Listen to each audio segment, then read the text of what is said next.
Caloroga Shark Media.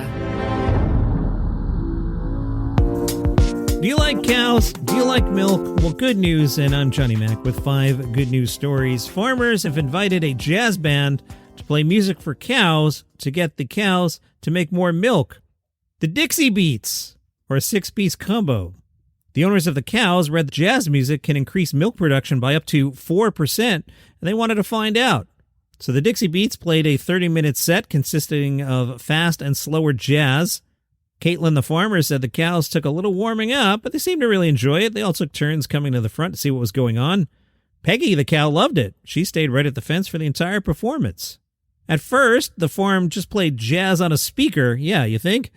Well, that went viral on TikTok, so the farmers figured, hey, let's do the real thing, and that could only be more popular on TikTok. And if we get 4% more milk, that's groovy as well.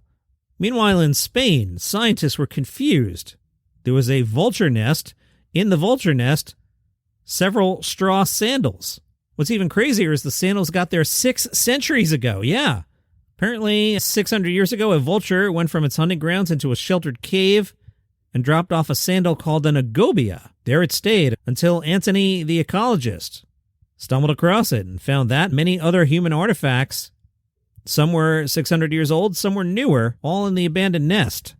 Apparently, vultures tend to reuse nests generation after generation. In Greenland, they analyzed the bird droppings from a nest, and it was 2,000 years old. What else was in this nest, Johnny Mac? Well, a crossbow bolt. I don't know if that was used instead of a branch, or maybe it was in an animal that the vulture brought back to the nest and then ate the animal.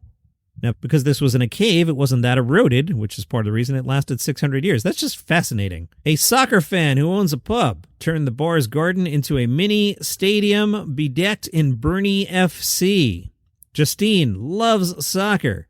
Turned the garden of the bar into a mini stadium with terrace seating, a mini football pitch, and an outside bar area with seats given to her by the local team. She spent $38,000 on the project. She said, the idea came after I bought the badge, which used to hang in front of the home dugout. The director of fan experience asked if I wanted it after they got hold of it when they were resurfacing their pitch. They sold it to raise money for a young season ticket holder named Lucy, who was diagnosed with neuroblastoma cancer. It was to help pay for her treatment. The seats are original from Turf Moor's cricket field stand. Those were removed last year to make way for a new safe standing area. If you hang out in the back, there's an outdoor bar with a selection of draft beer and a football net if you want to kick the ball around a little. A YouTuber from California, Guinness World Record, 534 Polly Pocket toys. Now, I'm impressed, but that doesn't sound like that many. That sounds like one of those record holder guys is going to break that this weekend.